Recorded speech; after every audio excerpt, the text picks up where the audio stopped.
Okay, member for Kooyong. If it's taken over, everyone, we'll go through to 25 past and then pull it out. Conscious of the time, Chair, so thank you. Thank you to the Auditor General and the Audit Office for another comprehensive and very helpful report. Thank you to the Department of Finance for being here and participating. I just want to drill down into a couple of areas, put a few questions on notice and then give it to my colleagues. I'll take you to paragraph 3.37 of the report, page 89. In your conclusion, it said, since January 2009, there's been a requirement for ministers to report two types of grant decisions that were seen as sensitive and potentially controversial. One where a minister who is a member of the House of Representatives awards a grant to his or her own electorate, and secondly, situations where decisions are taken by ministers to approve grants that the agency had recommended to be rejected. So let's deal with the first one. In your report, you say that there were 77 such instances where ministers approved grants in their own electorate and that were reported. But there were 33 instances where they were not reported. This comprises 38%. Now, I'm interested, with what are these examples? Do you have a list that you can provide the committee with? How much was the quantum for these reports? Which minister and his portfolios were involved, and so forth? Thank you. We did look at this issue, and we do have a list of the 33 instances where briefs were examined. And I'll get Mr Boyd to just fill you in with some background, but we do have the material. Happy to table that if yes, he wishes. And essentially, I guess the key point from our perspective is that reporting obligation should be fairly straightforward. And ultimately, that information becomes public anyway if the grants are published on the website, but nevertheless, they're meant to be reported. So we struggle to see how that obligation was not being met all the time. So 38% in your opinion, therefore, is pretty high. Indeed, well, it's straightforward exercise. The grant's awarded to a person located somewhere. That's factual information. There's no great analysis required. Right. Okay, were from your memory of that list that you've just tabled, were the failure to report in particular, was that found particularly in a number of occasions in the same portfolio? Yes, there were some repeat instances, but it was also fairly widespread too. It wasn't a small number of agencies, a small number of decision makers. It was actually across a range of portfolios. And I guess part of, as our colleagues from Finance have already referred to, the follow-up action there was we've actually communicated with Finance so they're aware of where those instances are so they can communicate clearly to the relevant portfolio departments about the need for them to do a better job of servicing their ministers in this area. Okay. Well then, I'll read that list with great interest. So I'll move on quickly to the second question, which is the 11 instances where ministers went against the advice of their department to approve grants. This was across all portfolios for the 2 years to 31st of December 2010. Do you have that list with you? I didn't bring a list with me. The number is actually quite small, so if it helps, I can simply outline which portfolios. Well, could you just? So do you have that? You do have those. I've made notes as to which portfolios, but I didn't bring the list of 11. Okay, and can you also indicate to us those programs? I mean, it doesn't matter if the number is small. It might be for major programs or major grants. I guess my point in saying the number is small is the number to us is surprisingly small. You're right. Because if it's, I think we said it's like 1 in 2,000 grant decisions, which to us, we look at that sceptically saying, well, that can't be right if the system's working correctly. If a minister is simply agreeing every time with a recommendation, why have a minister making the decision? Let the agency make it. So I guess that was our point. Look, it gets back to the quality of the agency briefings. They're not giving ministers a recommendation for a minister to disagree with. Okay. That's the inherent flaw in that. In the arrangement, if the agency doesn't do its job that way. So you would rather see the minister, therefore, reject his department's advice a bit more often? Well, very clearly, rather than, I mean, we refer to some of the practice in the report where ministers might be just given a list of all grant applications and they will select which ones they like.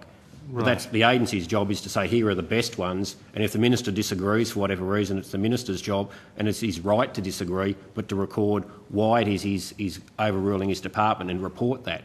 But if the department doesn't do that first step of giving a clear recommendation, there will be no overtures. But then you've said elsewhere in the report that 1 in 5 briefs to ministers across the 10 agencies, a clear recommendation was not included. That's what I'm saying. That's the fundamental problem here with 20% of the briefs not having clear recommendation. Well, the minister can never overrule the department because he's got nothing to overrule. But in these 11 cases... He did. He did. Or she did. And yes. or she did. So I'm interested so you've said you've got some notes. Do you want to... I mean, I think on page 83 at para 320 we say for calendar year 2009, this is a calendar year reporting, there were 8 reported instances under 3 programs. Well, the 3 programs were in the infrastructure department, the Department of Employment and Workplace Relations, and the Families and Housing and Community Services Department, and the ad hoc was one in the Treasury portfolio. So there were 8 reported instances under 3 programs. Indeed. In total 4 ministers. And the following year there were only 3 reported instances, all within Farksia. Now, were reasons given for each of those 11 cases as to why they Reasons were? are reported to the Finance Minister at the time. Right. So I guess for us then when you look at that and you say, well, how, from our perspective, why are there so few ministers across so few departments reaching a different view? And we take it back to that's because in 1 in 5 instances they're not given any. And am I correct to say that in each of those 11 instances where the minister went against the explicit recommendation of the department, that the department did not then go back to the minister with further information to get them to change their position? Correct. The minister made a decision, then the job of the department is to prepare a letter to the Finance Minister which at the end of each year reports on those instances. But you also, I think, said in the report that the department could then go back to the minister and seek to clarify that decision, maybe even seek to change that decision, or not? Well, the more concerning thing we point to in the report is if the department goes back and then tries to change its recommendation so there is no longer an overrule. Right. From our perspective, it's much better for a minister if he or she reaches a different view to clearly reach a different view and record that, rather than the department to change its advice to give the minister what he or she might be looking for. Okay. I'll just put these on notice. I'm interested, you said 37% of the grant selection processes were competitive and 63% were not. So I'm just interested in an explanation of why that was so, in terms of, and whether that was unusual. Secondly, in the first 2 years of the operation of the Grants Framework Unit, the staffing level was nearly 3/4 lower than that was budgeted. So I'm just interested to know where the staffing level is at now and what the reason was reason why that was the case. And finally, more than 30% of the agencies administered grants in their programs were not reported in their annual reports. And I'm just interested in why that was the case. But I mean, if you want to, I know that we've got a limited amount of time, so... Could I answer the question about the resourcing? Yeah. Yep. So, in any agency, there are issues to do with staffing up. And, for example, at any point in time, you might be trying to recruit something or recruit some people. So, your numbers would be down at a point in time, and then they come back up. At the moment, the staffing is about 5 non-SES people in this area, plus SES time. So the figures that are in the report are, I think, significantly different to what's actually on the ground. But it says, but it's correct to say that 2 years in the first 2 years of the operation of the unit, the staffing level was nearly 3/4 lower than that was budgeted. Is that accurate? That's what it says in the report. The staffing level would have been variable throughout that time frame, and the activity that finance undertakes in grants isn't all consolidated or all done through that one particular area. So the total resourcing that finance has applied to grants is higher than, or to grants issues is higher than what was simply in place in the unit itself. And as it stands at the moment, the unit itself is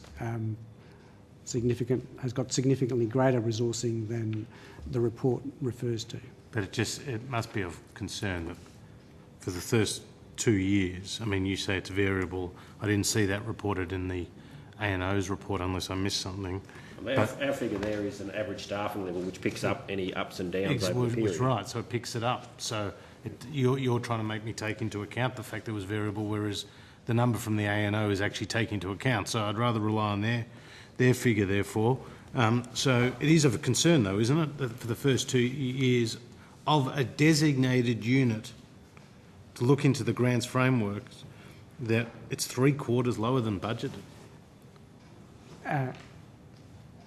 I think it's important to recognise that the work that we undertake isn't all on grants, isn't all undertaken through that So then unit. don't budget for it. That's my point. I mean, if we don't need so many people in that unit, then we shouldn't actually put the allocation aside.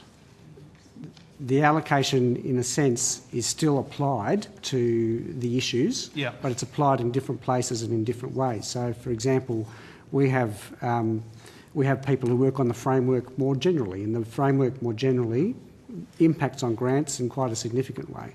Okay. We have people who have been working on simplified grant templates, and I don't think those things are counted in here either. Okay. And we have people who provide advice to agencies about compliance issues more generally, of which grants are a part. So the broader picture isn't simply how many people working in a designated unit. The broader picture is what's the level of activity the department has applied and continues to apply to things that relate to grants. Okay. I think it is fair to say, Mr Friedenberg, that in the light of the issues that the ANAO has highlighted over the last few months in the grants area, that we've made a conscious decision to apply more resources into that area. Okay. And that we will need to have that area resourced up over the next period to follow up on the sorts of issues that the ANAO has highlighted and to implement our response to the ANAO recommendations. Okay. Well, thank you very much. And that list for the 11, I'll wait for you from Mr Boyd. Thank you.